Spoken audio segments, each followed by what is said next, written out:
안녕하세요. 반갑습니다. 생명과학은 박기웅입니다. 자, 생명과학 2 수능 기출 플러스. 자, 그 대망의 4강입니다. 자, 이 생명과학 2의 4강 내용, 즉 진화 단원이 여러분 상당히 좀 중요하게 좀 부각되고 있는데, 이 단원에서 무슨 내용들이 나오고 또 그 내용을 바탕으로 해서 기출이 어떻게 출제되었는지, 그리고 그 기출 문제를 어떻게 접근해서 어떤 식으로 분석해야지 수능에서 여러분들이 고득점하는지 그 비결을 또 알려드리려고 이 시간이 제가 또 함께 하는 거지요. 일단은 이 단원, 이 4강에 대한 내용은요 전반적으로 그렇습니다. 뭐 맨 마지막 뒤에 있는 내용이긴 하지만은 뭐 대진화, 소진화 뭐 이런 개념부터 시작해가지고 뭐 일단 진화가 일어나는데 이제 종분화도 일어나지 않겠습니까? 물론 이제 분류 파트에 이제 들어가고 그 다음에 이제 마지막에 나오는 거긴 하지만 뭐 넓게 보게 되면은 뭐 동소적 종분화라든가 이소적 종분화, 점진주의설, 뭐 단속평행설이라든가 이런 것들, 그러니까 넓게 보는 진화이죠. 근데 이제 실제의 진화에서 이제 여러분들이 중요하게 다뤄지는 거는 이제 생명의 기원 내용, 그다음에 이제 진화의 증거, 그다음에 진화설, 그죠? 그리고 뭐니 해도 제일 중요한 게 1등급 변별 그 고난도 문제가 나오는 내용이 있지요. 바로 유전적 평형과 유전자 풀의 변화. 쉽게 얘기해서 하디-바인-베르크의 법칙. 쉽게 얘기해서 멘델 집단. 쉽게 얘기해서 집단 유전. 쉽게 얘기해서 계산 문제. 확률 구하는 문제. 요겁니다. 이게 바로 지금 이 시간 이 4강에서 진행이 될 겁니다. 물론 해설 강의 아니고요. 뭐 개념 강의 아닙니다만은 어느 정도 기분이 좀 내키면 계산도 살짝 해볼까 하는 생각이 있습니다. 여하튼 뭐 프린트 있으신 분은 프린트를 펼치시면 되겠고요. 없으신 분은요 제가 보는 이 빔 요거 좀 잘 눈여겨 봐주시고요. 이렇게 보시다가 딱딱 멈추면서 이런 문제 있구나, 이런 문제 있구나, 이렇게 좀 봐주시면서 예민하게 예리하게 좀 분석 좀 해주세요. 자, 실험 관련 문제가 또 나옵니다. 진화 단원에서 이제 실험 관련 문제가 나오는데, 물론 실험 같은 경우는요 생명의 기원과 관련된 실험이 나옵니다. 생명의 기원과 관련된 시험.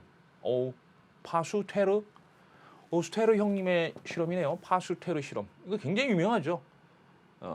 생명이 어디서 왔느냐? 자연 발생되었느냐? 자연 발생설. 아니면 생물은 생물로부터 왔느냐? 생물 속생설. 자, 이 두 가지가 있는데요. 옛날 그 옛날에 자연 발생했다라는 것을 부정한 실험입니다. 자연 발생한 게 아니라 생물은 생물로부터 온다. 라는 거, 이 생물 속생설을 확립한 그 유명한 실험이죠. 아시죠? 이거 성공해서 이제 대박 냈잖아요. 우유 회사 차렸잖아. 자, 거기에 관련된 실험 문제입니다. 그래서 실험 과정, 제가요 이 실험은요 여러분들 그 제일 처음에 세포할 때 세포 연구 방법 할 때 그 실험도 있고요, 그죠? 뭐 세포 분해법 관련 실험 있지 않습니까? 그리고 뭐 효소에 관련된 것도 있고, 그 다음에 정작 가장 실험을 제가 강조했던 단어는 바로 2강이죠. 2강 뭐예요? 물질 대사. 특히 이제 광합성 관련 실험이 있어요. 그죠? 그래서 이제 실험을 잘 챙겨라. 자, 여러분들 수능 얼마 안 남았다. 생명과학 2 처음부터 끝까지 실험만 챙겨보자. 그래서 그리피스, 에이버리, 허시, 체시 사람 이름만 나와도 알아야 돼. 그러면 혹시 여러분들 몇 살 수가 딸?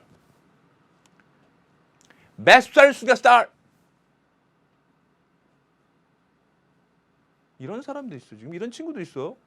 지금 뭔 소리 하느냐?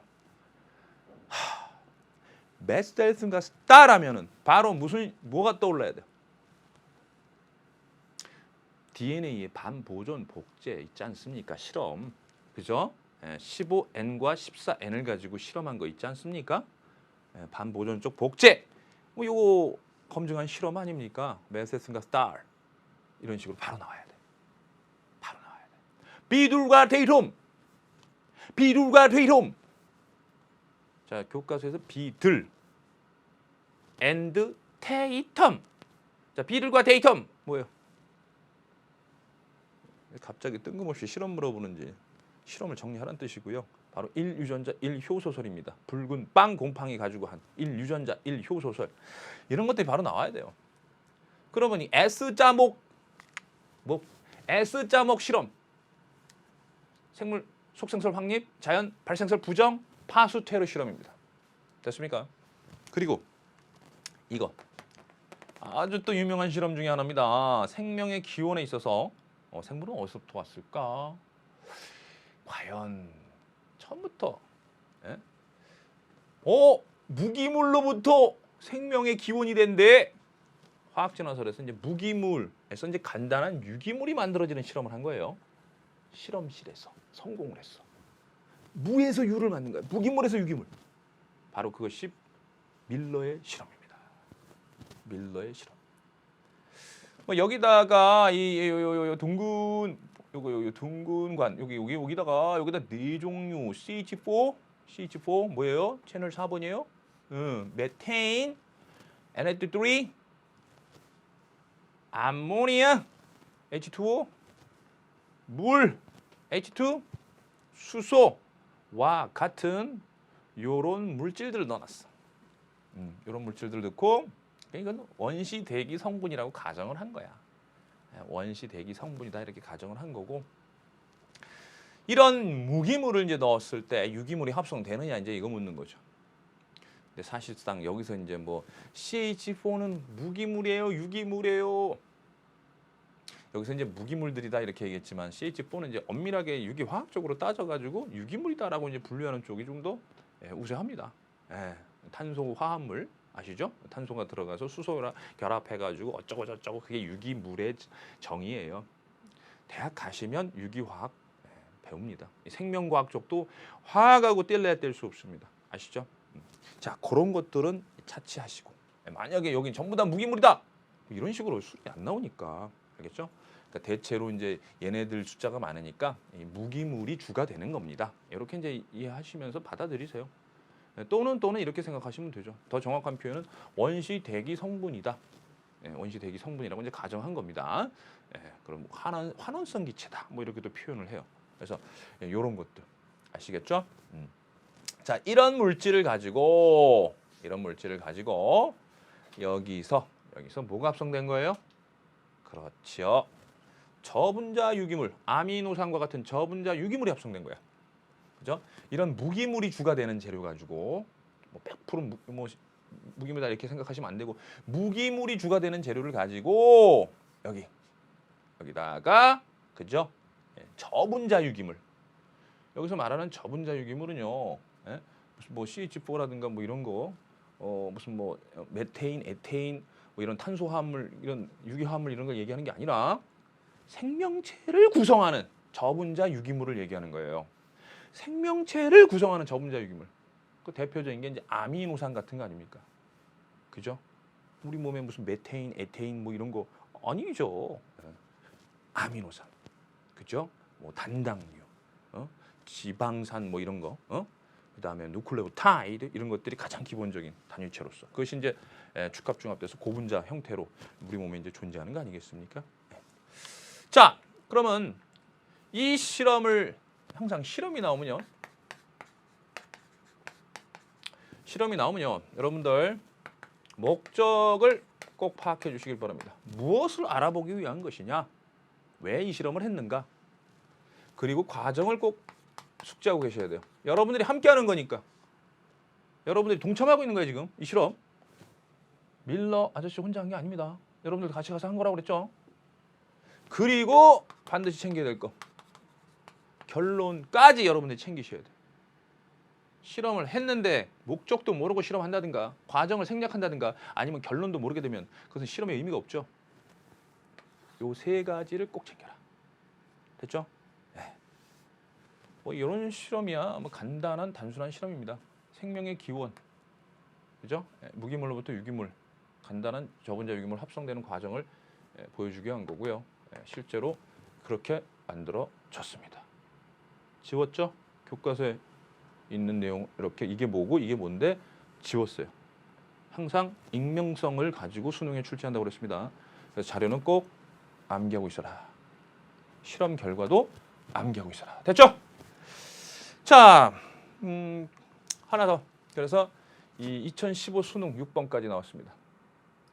그러니까 이제 실험 같은 경우는 재탕, 3탕까지 이렇게 출제가 됩니다. 왜? 교과 내용을 수능에 출제하니까요. 그래서 한 번 출제가 됐다고 해가지고 출제 안 되는 게 아니라 2012년 수능에 12년 점프 15년 점프 18년에 나온다라는 건 아니죠. 여러분들 볼 때도 나올 수 있고 근데 좀 자주 나왔어. 아니요. 모르는 겁니다. 예. 그래서 여러분들 이렇게 나온 게 또 나올 수 있다라는 거.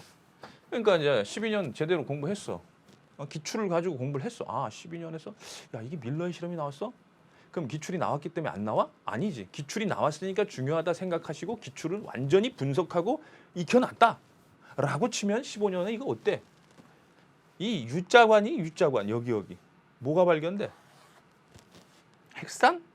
오 마이 갓. DNA, RNA 굉장히 엄청난 매크로한 폴리머. 이 엄청난 고분자입니다. 여긴 저분자라고 그랬잖아.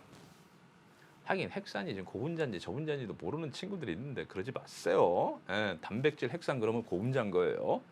걔네들의 구성 단위체가 저분자입니다. 지금 좀 전에 아까 혼합기체 여기 혼합기체 여기를 이제 명시하기를 이 혼합기체라고 그랬지 무슨 뭐 무기물이나 유기물이나 이런 표현 안 썼어요. 정확하게 표현합니다. 수능에서는 단 하나라도 걸리면 단 한 가지라도 혹시 요게 그러면은 그걸 빼버리고 정확한 표현을 써요. 여기 혼합기체 됐죠? 여기 뭐 수소 H2 들어간다고 그랬고요. 그다음에 실험 결과 전체 암모니아의 양이 증가한다. 암모니아는 여기 있는 양이고요.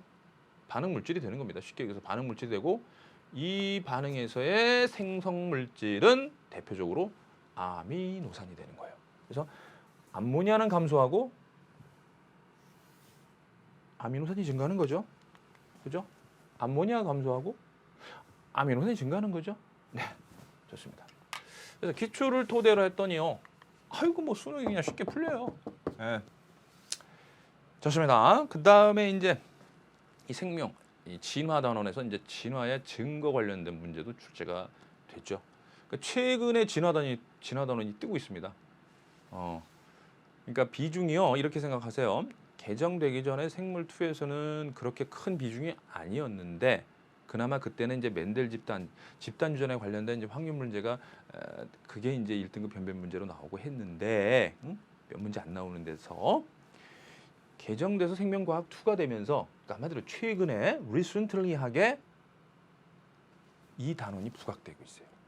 문제 출제 수도 많고 대신 아시다시피 이런 문제 쉽죠? 그 다음에 진화의 증거 이것도 쉬운 문제입니다. 그 다음에 진화설 이것도 쉬운 문제예요. 아시겠어요? 그러니까 지금 평가원 측에서 진화의 증거라든가 진화의 설 이런 것들을 지금 터치해주고 있는 겁니다. 사실 예전에 이제 진화에 대해서 이제 뭐 저 사회적인 여러 가지 그런 것들이 있지 않습니까?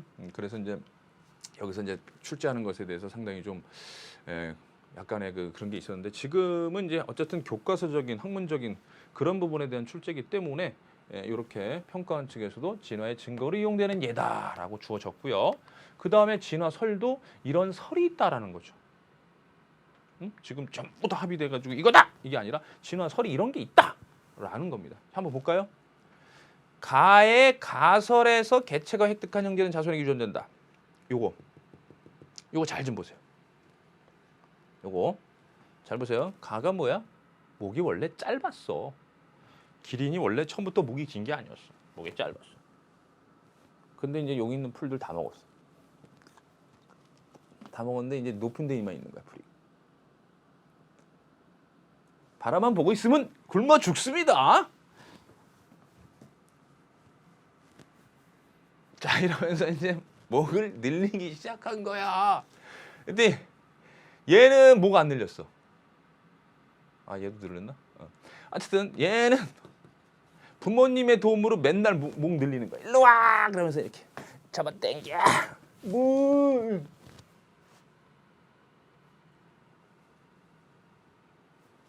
자, 그래서 목이 이제 늘어났습니다. 그런데 웃긴 게 이 형질이죠. 목의 길이가 형질인데 분명히 살다가 태어나서 후천적으로 얻어진 거죠. 후천적으로 얻어진 형질이 가만히 있어봐. 얘네들이 이제 합체 도킹한 거야. 암수인가 봐. 암수. 어머 자기야 I love you 합체 도킹 해가지고 태어난 자손이 목이 긴 애가 나온 거야. 와우 서프라이즈. 원래 목이 짧았거든. 목을 성형했거든. 뭐 길게 성형했는데 태어난 애가 목이 긴 애가 나온 거야.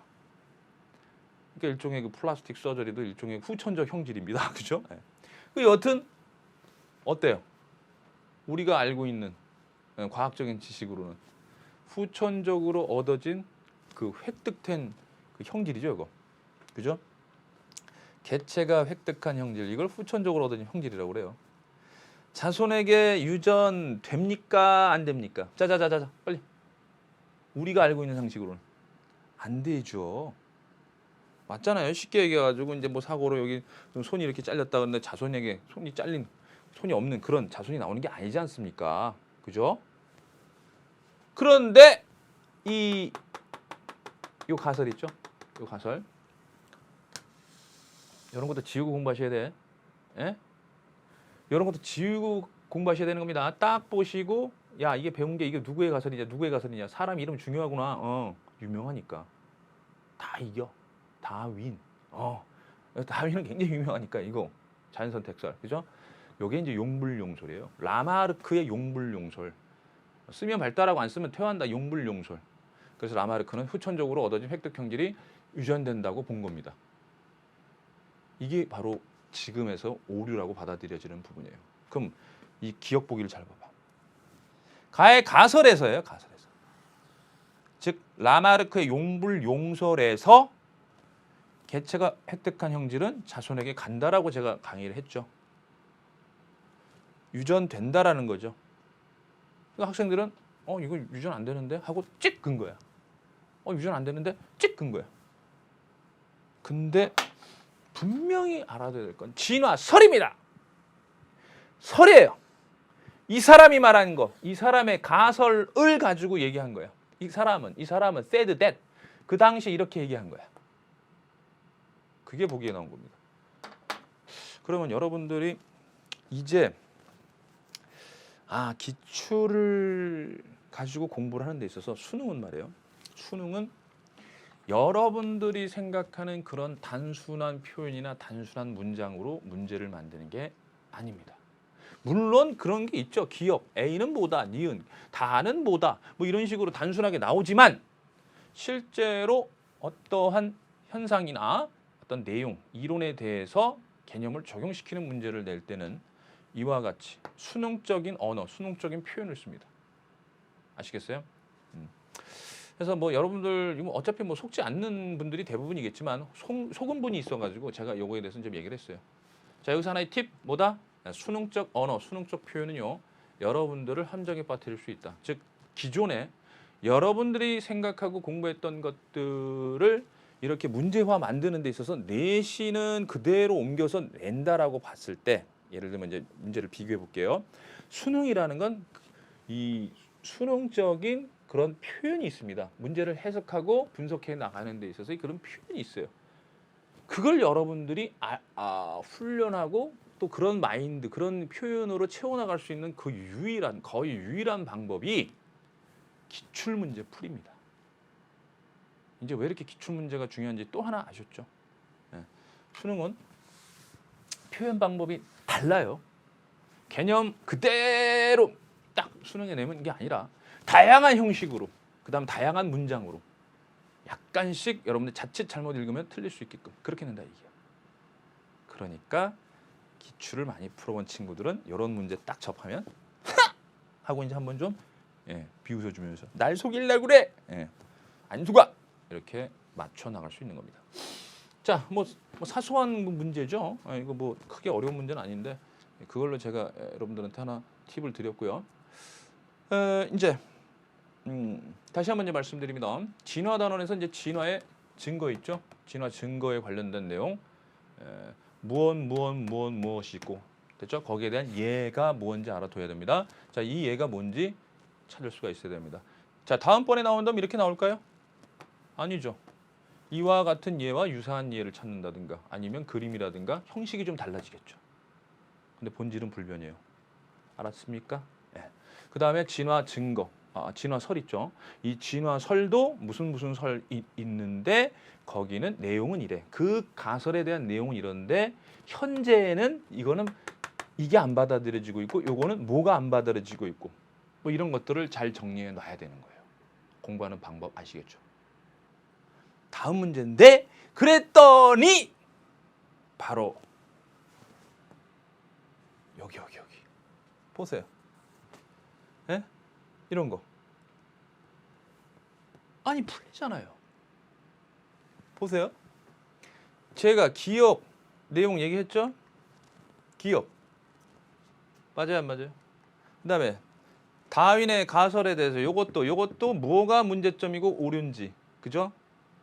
예. 그게 이 유전의 그 원동력 밝혀내지 못한 거 그런 게 있습니다. 그게 바로 여기예요, 여기. 그대로 니은. 뭔 말씀인지 아세요? 그러니까 무턱대고 기출 문제를 풀게 되면은 다음 문제를 예상을 못해. 제가 왜 적중의 신입니까?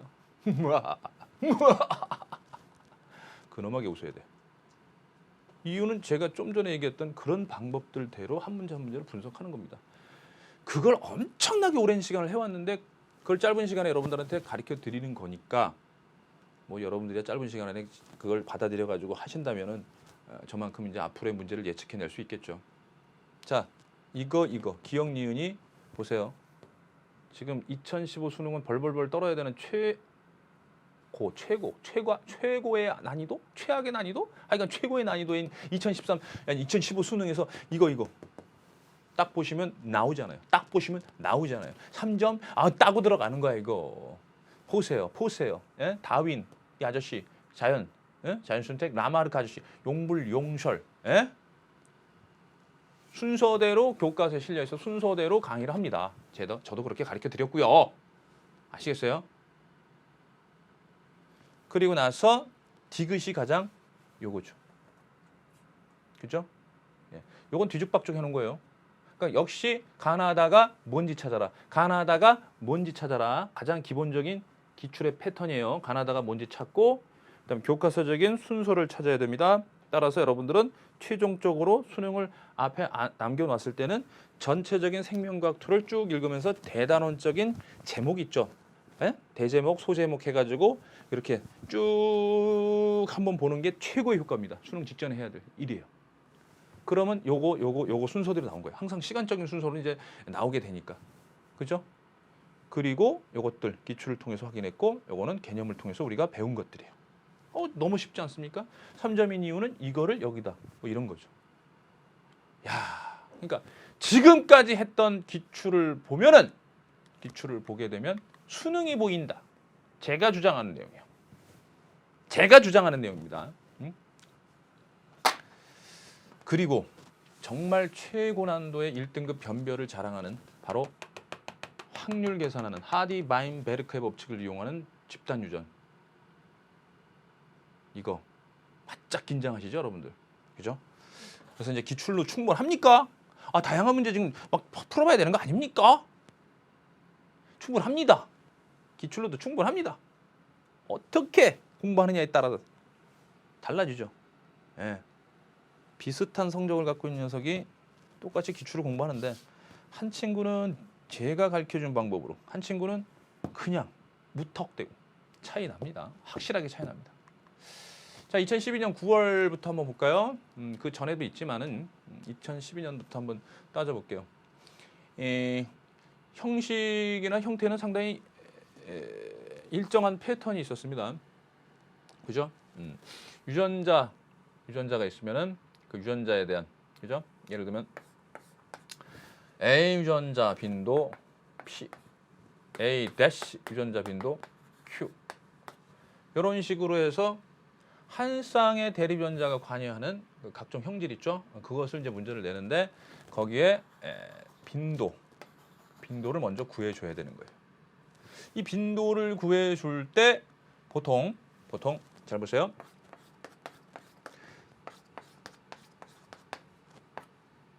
얘하고 표현형이 같다. 얘하고 표현형이 같다.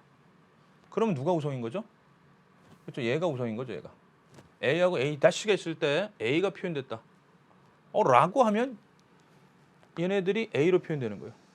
그죠? 그럼 A 대시 같은 경우는 뭐죠? A 대시. 요거는 그쵸.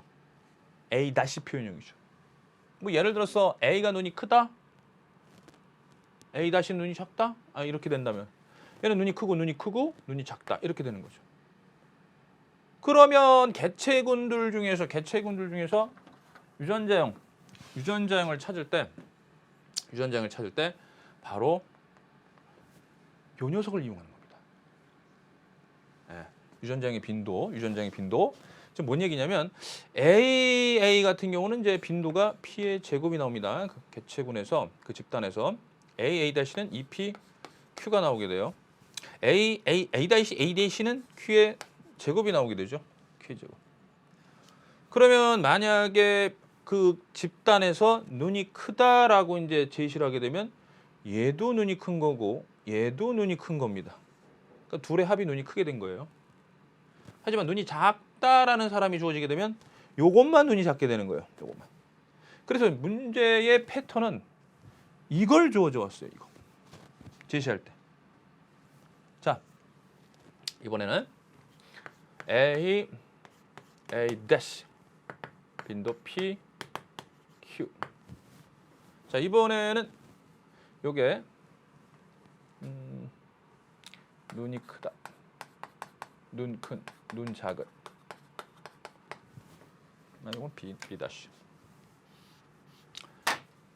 B 유전자의 빈도 P dash. 자, 어떤 집단에서 B 유전자의 빈도가 P dash 유전자의 빈도가 Q라고 할 때 B는 코를 크게 하는 유전자, 그다음 B dash는 코 작게 하는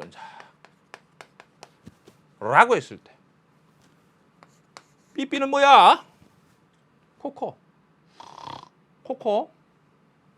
B 대시 B, B 대시 B 해도 되고 B 다시 해도 됩니다. 요거는 코 작아. 그다음에 B 대시 코 작아. 그러면 얘네들이 코가 작은 거고요. 얘가 코가 큰 거죠. 그럼 누가 우성해요? 여기서는 그렇죠. 이렇게 우열관계가 정해지는 거죠. 여기서는 이제 이렇게 우열관계가 정해졌고, 그죠? 요걸 보면 돼요. 요걸 보면 돼. 우열관계 따질 때. 요걸 보면 돼. 우열관계 따질 때. 그죠? 그러면 역시 얘는 P의 제곱이 나오고요. 얘는 2PQ 나오고요. 얘는 Q의 제곱 나오겠죠? Q의 제곱. 물론 처음에 문제 풀 때 B를 Q라고 놓고 B 대시를 P라고 놓고 해도 상관은 없습니다. 뭔 말씀인지 아시죠? 예. B 다시를 P라고 놓고 B를 Q라고 놓으면은 여기가 Q의 제곱 되고 2PQ 되고 여기 P의 제곱 되지 않습니까? 예. 근데 어쨌든 이렇게 가정을 했다면 이제 이렇게 나오는 거죠. 이때는 바로 코 큰 녀석들 그 집단에서 코 큰 녀석들의 이제 몇 명인가 그거 가지고 이제 P를 먼저 구하는 게 빠른 거죠. 그죠? 물론 이제 요걸 반대로 놨을 때는 요렇게 반대로 놨을 땐 역시 얘가 이제 Q의 제곱이 되니까 Q의 제곱이 구해지는 거고요. 뭐 상관없습니다. 여러분들 어떻게 놓든 간에 상관없어요. 자, C하고 C 대시가 있다고 칩시다. 입 큰 유전자, 입 작은 유전자. C하고 C 대시가 있어요. C하고 C 대시. CC하고 C 대시하고 뭐 C 대시 C라고 해도 돼요. C 다시 C 대시. 이게 셋 다 전부 다 형질이 달라요. 형질이 달라. 어떻게 달라? 우열관계가 없는 거야. 중간 유전이라고 합니다. 불완전 우성이라고 해서 요건 입이 커. 요건 입이 작아. 요건 중간이야. 적당해. 이렇게 되는 거죠. 그때는 입이 큰 녀석들의 빈도가 P 제곱이 되고요. 중간 입의 크기를 갖고 있는 녀석들의 빈도가 2PQ고요. 그 집단에서 이제 입이 작은 녀석들의 빈도는 Q의 제곱이 되는 겁니다. 이런 식이 되는 거예요. 됐어요? 다시요. 어떤 집단에서 눈의 크기랑 관련된 대립 유전자 있죠? A와 A-가 있을 때, 한 쌍 있을 때 눈 크게 하는 유전자인 A의 유전자 빈도를 P, 눈 작게 하는 유전자 A-의 유전자 빈도를 Q라고 했을 때 그 집단에서 나타난 형질이 두 가지가 나타납니다. 두 가지가 눈 큰 사람들하고 눈 작은 사람들이 나타나요. 됐습니까? 그때 요게 눈 크다라고 하면 당연히 눈 큰 게 우성이 되는 거죠. 이때 눈 큰 동형접합이죠. 동형접합. 눈 큰 동형접합의 유전자형을 갖고 있는 사람들의 빈도는 P 제곱이 되고요. 이형접합자들은 그 집단에서 이형접합자들 빈도는 EPQ가 되는 겁니다. 그다음에 눈 작은 사람들은 빈도가 Q의 제곱이 되는 거죠. 그다음에 어떤 집단에서 이번에 코의 크기를 결정하는 대립 유전자 쌍을 조사했더니 한 쌍이고요. 한 쌍이 관여하고요. 코의 크기에 한 쌍이 관여하고요. 코를 크게 하는 유전자 B의 유전자 빈도를 P라고 하고요. 코 작게 하는 유전자 B-의 유전자 빈도를 Q라고 합니다. 물론 이건 여러분들이 임의적으로 이거 Q라고 놓고 이거 P라고 놔도 상관없어요. 우성전자를 P라고 놓고 열성전자를 Q라고 놓는 거니까 그렇게 해도 상관없습니다. 근데 이제 일단은 출발을 이렇게 했다 하더라도 상관은 없다고 그랬어요. 자, 이때의 이형접합자가 누가 표현됐냐면 코가 작은 걸로 표현됐습니다. 코가 작은 걸로 표현됐어요. 이형접합자가 코가 작으니까 코 큰 거하고 코 작은 거하고 누가 더 우성이야? 코 작은 게 우성이라는 얘기입니다. 코 작은 게 우성이라는 얘기야. 알겠습니까? 그래서 B-B도 코 작고 B-B도 코 작습니다. 알겠습니까? 그랬을 때 유전자 빈도 이렇게 유전자 빈도를 놨을 땐 이렇게 나오게 되는 거죠. 됐습니까? 또는 이걸 Q라고 놓고 이걸 P라고 놓게 되면 여기가 이제 Q의 제곱, 여기가 P의 제곱 이렇게 해도 되는 거고요. 알겠죠? 상관은 없습니다. 결론은 똑같게 나오기 때문이죠. 여하튼 이런 경우는 요 녀석들의 빈도를 구하는 게 제시합니다. 문제에서. 알겠어요? 요런 녀석들, 요런 표현형, 요런 형질을 갖고 있는 빈도, 이 사람들의 빈도, 명수라든가 이런 걸 제시하고요. 요런 경우는 당연히 요걸 제시하겠죠. 요걸 제시하겠죠. 그죠? 요걸 제시하고요. 뭐 여기는 이걸 제시하든 상관이 없습니다. 그죠? 다 하나씩이니까. 보통 이걸 제시하든 하겠죠. 즉, 입 큰 유전자 C의 빈도를 P, 입 작은 유전자 C-의 빈도를 Q라고 놓겠습니다. 유전자 빈도. 알겠죠? 그럼 이 집단에서 CC를 갖고 있는 사람들, 유전자형이 CC인 사람들의 빈도 P제곱, 그 다음에 CC-, 즉 이형접합자들의 빈도는 EPQ. 됐죠? C-의 유전자형을 갖고 있는 사람들의 빈도는 Q제곱이 되는 겁니다. 그죠? 입 크다, 입 작다, 중간 입이다. 기억나시죠? 자, 이렇게. 여기서 이제 X와 X-를 가지고 한번 얘기해 보겠습니다. X는 P, X-는 Q라고 놓게 되면요. 잘 보시기 바랍니다. X,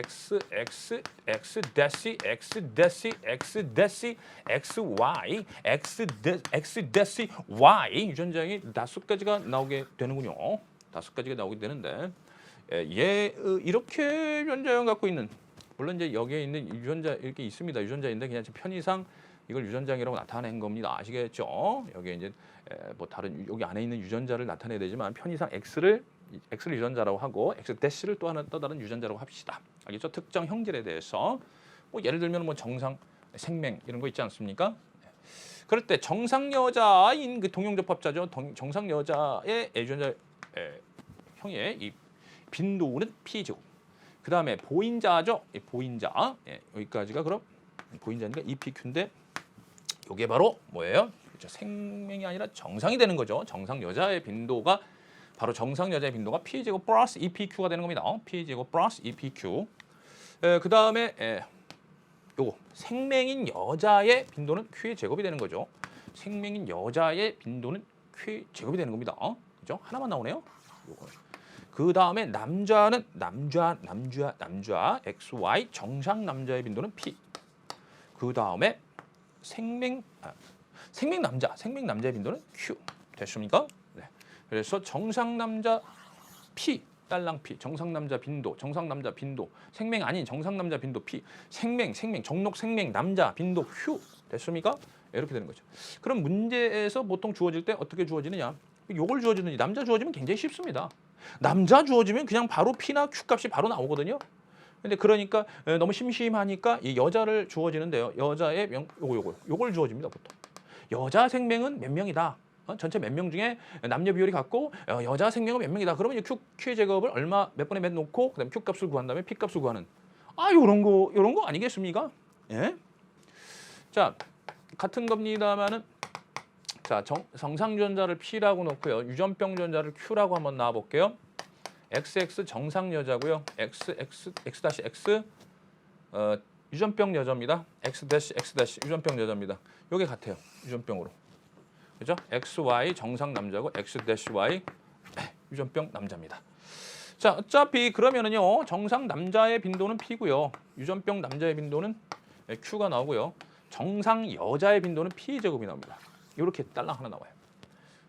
정상 여자의 빈도는 P의 제곱이고요. 그 다음에 요건 EPQ고 요건 Q의 제곱이죠. 따라서 유전병 여자의 빈도는요. 유전병 여자의 빈도는 EPQ 플러스 Q의 제곱이 돼요. 유전병 여자의 빈도는 EPQ 플러스 Q의 제곱이 돼요. 이때는 이렇게 되는 거지요. 우열관계가 이렇게 되는 거죠. 여기는 이제 이렇게 되는 거고요. 그죠? 딱 보시면 알죠. 요게 그렇죠. 정상으로 표현됐으니까 정상이 우성이 되는 거고. 요게 유전병이니까 유전병이 정상에 대해서 우성이 되는 거고. 이제 이렇게 가장 일반적인 패턴으로 여러분들에게 제시됐습니다. 어차피 근데 결론적으로 전부 다 P 플러스 Q는 1이 나오는 거고요. 그죠?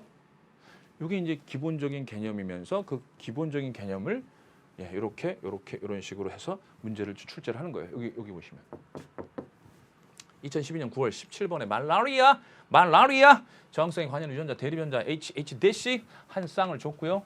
상염색체 존재한다. 즉 반송주는 아닙니다. X염색체 있는 게 아니고요. 그래서 남자, 여자 다 공히 이런 유전장을 갖고 있다. 그런데 없습니다. 있습니다. 이렇게 출발하는 겁니다. 그래서 H를 여러분들 뭐라고 놓을까요? H 유전자의 빈도를 P, H 유전자의 빈도를 Q. 이렇게 놓을까요? 그럼 이건 뭐가 돼요? P 제곱. 됐습니까? P의 제곱이죠. 자, 멘델 집단에서 말라리아 저항성이 있는 사람이 6,400명. 10,000명 중에 6,400명이 있으니까 없는 사람은 몇 명? 3,600명. 없는 사람은 몇 명? 3,600명. 그러니까 이게 3,600명이라는 거야. HH의 빈도는 얼마야? P 제곱. 얘는 EPQ. 얘는 Q의 제곱. 이게 3,600명이라는 얘기야. 몇 명 중에 10,000명 중에 3,600명이야. 10,000명 중에 3,600명 비율. 이러면 풀립니다. 그리고 PQ 구한 다음에 자, 또 하나의 패턴이 있습니다. 여기까지 이제 PQ 구하는 패턴이고요. 그 다음에 이거야. 말라리아 저항성 없는 여성이 꼭 여자와 남자를 꼭 결혼시켜. 하하 참. 어차피 유전이에요. 집단 유전. 유전이라는 건 여러분 당대에서만 끝나는 게 아니야. 아시죠? 부모와 자식이 있고 부모와 자식이 있어. 계속 부모 자식 관계가 가는 게 유전이에요. 그러니까 일단 여자 남자를 결혼시켜줘야 돼. 여성이 아니고 여자 남자. 그래서 저항성이 없는이라고 줬어. 저항성이 없으니까 여자는 HH가 돼. 저항성이 없으니까 HH고 거기에다가 꼭 이모 이런 말이 붙어. 이모 꼭 이모 꼭. 그러니까 남성은 지금 누군지 모르는 거야. 이 사람일 수도 있고 이 사람일 수도 있고 이 사람일 수도 있다라는 얘기야.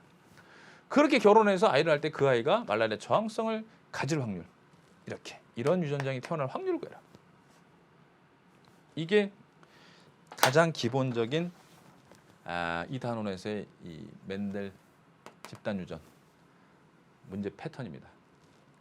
어떻다고요? 먼저 유전자형의 유전자 빈도를 찾아라.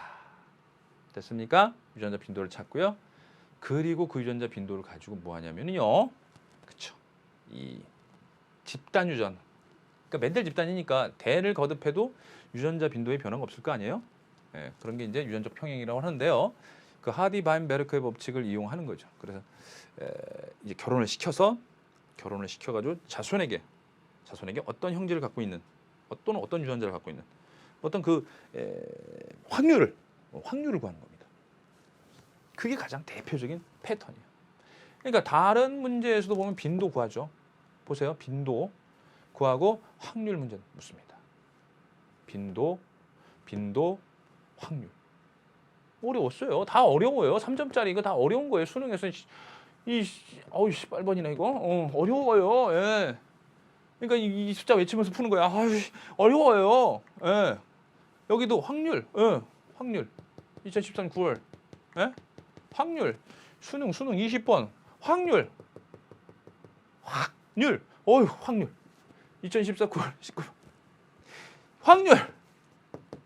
빈도. 확률. 빈도. 확률. 계속 봐야 돼요?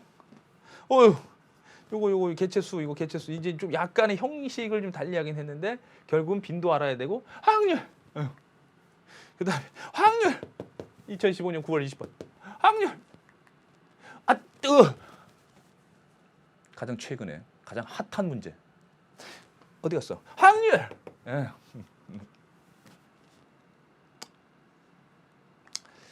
자, 다시 한번 돌아가 보겠습니다. 말랄의 저항성. 좋아.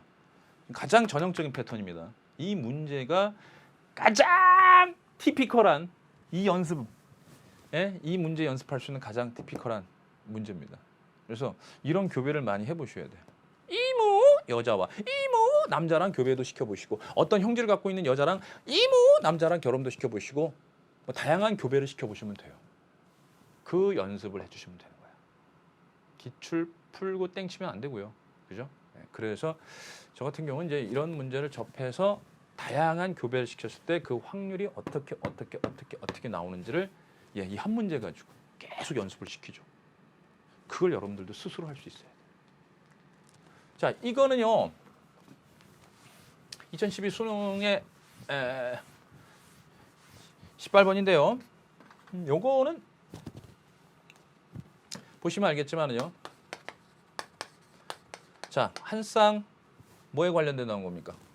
몸 색깔 유전자. 검은색과 그러니까 회색 몸과 검은색. 회색 몸과 검은색. 됐죠? 그 다음에 요거는 뭐예요? 한 쌍 또 있어. 한 쌍 또 있어. 긴 날개 유전자하고 흰정 날개 유전자. 긴 날개하고 흔적 날개 유전자. 그러니까 결국은 몸 색깔 유전자 한 쌍. 날개 길이를 결정하는 유전자 한 쌍. 즉 두 가지 형질에 대한 확률, 빈도 이거 구하는 겁니다. 그러니까 요거 따로 해주시고 요거 따로 해주신 다음에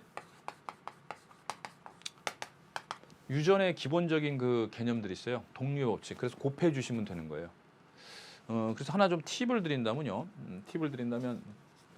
이 부분이 좀 약하시거나 이 부분을 좀 더 확실하게 정복하고 싶다라고 하시는 분은요. 이 생명과학 원에 가시면은요. 교배 단원이 있습니다. 그리고 가계도 단원이 있어요. 여기만 해주시면 돼요. 요 두 파트만 제대로 공부해 주시면 어떤 문제가 나오더라도 괜찮아. 가끔 가다가 이제 가계도 관련 문제도 나오긴 해요. 뭐 교육청 모의고사 같은 경우도 있고 막 가계도 관련된 문제도 있는데 요거 교배. 여기서는 뭐 삼성 잡종도 나오고요. 최근 수능에서 오성 잡종까지 나온 거 아시죠? 근데 그 정도까지 갈 필요도 없고 요거 양성 잡종까지만이라도 제대로 교배할 줄 아시면 돼요. 교배. 진짜로. 독립 유전, 특히 독립 유전에 대해서 좀 잘 알아셔야 돼. 독립되었을 때. 이제 미리 지금 앞으로의 이제 문제 유형까지 제가 예측해 드린다면 이제 여기서 이제 연관된 것까지도 여러분들 좀 공부해 주시면은 이 부분은 완전히 이제 우습습니다. 알겠습니까? 자, 이 유형은요 바로 이렇게 두 쌍에 대해서 나오는 거기 때문에 얘 가지고 라지 A, 스몰 A 빈도 찾으시고 이거 가지고 이 두 번째 거 가지고 라지 B, 스몰 B 유전자 빈도 찾아가지고 그걸 가지고 이렇게 적용시켜주면 되는 거고 이 문제에서 디귿 보기 있죠? 교배 역시 나옵니다. 교배 같은 건 무조건 나오게 되는데 이무 수컷이죠, 그죠? 자, 유전장이 요런 암컷 패턴이 이거예요. 한쪽은 주어지고 한쪽은 이렇게 해줘야 돼요. 만약에 둘 다 이무 그리면 난리가 납니다. 시간 무지하게 걸리니까 오랜 시간이 걸려요. 그건 완전히 수학적인 확률 문제가 될 수도 있어요. 그죠? 그렇기 때문에 하나는 이무 여러분들이 찾아야 되는 거고 하나는 주어지게 되는 거죠. 이런 패턴이죠. 그랬을 때 양성잡종 교배이기 때문에 양성잡종이 아니라 두 가지 형질에 대한 교배이기 때문에 그 이형접합일 확률, 즉 모두 이거 나올 확률을 이제 구하는 겁니다.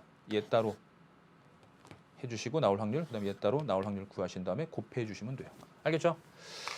그러니까 시간이 좀 걸립니다. 그리고 나서 그 문제가 그 문제 때문에 그 문제로 인해 가지고 요게 해결되는 거예요. 2015년 9월 20번 상당히 어려웠습니다.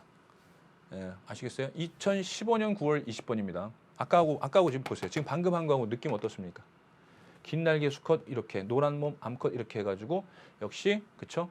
패턴 똑같아요. 두 가지 형질에 관련된 거고 몸 색깔 결정하는 유전자는 XM색체에 있다. 그쵸? 하나는 반성주전 뭐 이런 식으로 하고 뭐 이런 멘델 집단 두 쌍에 관련된 게 이제 문제가 나오게 되는 거죠. 그리고 이 초파리에 관련된 게 여기에 이미 나왔었어요. 2013 수능 20번에 나왔었어요. 2013 수능 20번에 나왔어요. 그러니까 다시요. 요건 두 쌍이죠. 그 다음에 2013 수능에서 초파리 관련된 XY 반송전 나왔죠. 그걸 이제 짬뽕 시켜가지고 2015년 9월 20번에 나오게 된 겁니다. 아시겠어요? 그리고요. 자, 요건 이제 꽃과 꽃인데요. 붉은색 꽃끼리 겹했을 때요. 둘 다 확률을 구해주는 겁니다. 이때는 알겠습니까? 붉은색 꽃끼리 결합하는 거니까. 그 다음에 이것도 이제 붉은색 꽃 나왔죠? 좀 전에 나왔던 거 2013 9월에 꽃 색깔에 대한 게 나왔고 그 다음에 2014 9월에 역시 꽃 색깔에 대한 내용이 나온 겁니다. 상당히 유사하죠? 그 다음에 형식이 좀 달라져가지고 그래프 형태로 나왔습니다. X축 A 라제 유전자 빈도, Y축 유전장의 빈도라는 자료 형태로 나온 거니까 이것은 기본적인 배운 내용들을 그대로 여기다 적용시키면 풀 수 있는 겁니다. 패턴 똑같아요. 유전자 빈도 구하면 돼. PQ 구해가지고 해주시면 되는 거고요. 그 다음에 바로 제일 핫한 거, 바로 2015 수능 20번입니다. 이게 제일 최근에 핫한 문제입니다. 똑같아요. 영희가 이 집단의 이무 남성과 결혼하는 거예요. 항상 그러니까 영희 구하고 이무 남성 구하는데 과연 영희가 이제 여기서 주어졌다 그러면 영희가 이제 뭐 그냥 안 구해도 되는데 영희가 주어지지 않았다 그러면 조건에 따라서 구하면 됩니다. 항상 이 조건이 달라지게 되는 거예요. 조건이 달라지게 되는 겁니다. 자, 근데 요거는 비슷한데 여기도 비슷하죠? 여기서 비슷하죠? 그죠? 이게 바로 새로운 형식을 빌었습니다. 이것 때문에 역시 뭐가? 그쵸? 시간이 걸렸어요. 이 분석하는데. 근데 이게 어디서 배운 거냐면 PCR 방법. 그죠? 생명공학이죠. 생명공학이고 그다음에 생원에서의 유전에 관련된 내용입니다. 아시겠습니까? 그래서 요 파트 있죠. 그죠? 요 파트. 그러니까 여기가 생명공학에 대해서 살짝 넣고 나서 이걸 가지고 잽싸게 뭐 해야 돼요? 그렇죠? 유전자형 찾고 유전자 빈도 찾아가지고 이렇게 계산을 해주셔야 되는데 이것은 바로 계산 문제조차도 어려웠습니다. 왜냐면요 이런 유형이었거든요. 기존에 이런 걸 줬던 걸 이런 걸 주지 않고 이런 거 기존에 그러니까 이런 걸 준 거예요. 이런 걸 준 거예요. 이런 걸 준 거예요. 이걸 안 주고 기존의 형식을 무너뜨린 거죠. 그러면 이제 여기까지 하면 나올 수 있는 건 다 나온 겁니다. 여기까지 나올 수 있는 건 다 나온 거예요. 이제 더 이상 집단 유전에서 여러분들을 괴롭힐 수 있는 유형은 없다. 이게 최고의 최악의 난이도다. 이렇게 생각하시고 요거 제대로 분석해 주시면 돼요. 아시겠어요? 어차피 이제 이런 요거 찾아가지고요.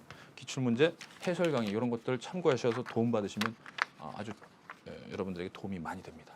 아시겠죠? 여기 정복하셔야 돼. 완벽하게 풀어내시고 그리고 나서 이제 마지막 강으로 들어가도록 하겠습니다. 오케이, 수고하셨습니다. 바이바이.